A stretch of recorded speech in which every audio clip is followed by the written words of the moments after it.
Today is 10, 7 or 8, 22. It's a Saturday, I think. This, I think, is, I'm not sure what kind of weaver, but you can see it's taking that long reed. Oh, there it goes. Taking that long reed and just pulling off a thread, you know, like a string. And that's what it uses to make its nest.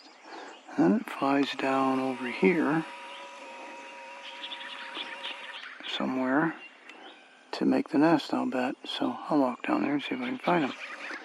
Anyhow, this is Rwanda. I'm on the shore of Lake Kivu. I think it's pronounced Kivu, Rwanda. It's about in the middle of the lake. This is one of the Great Lakes of Africa.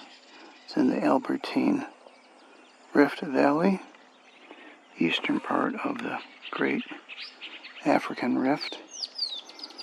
And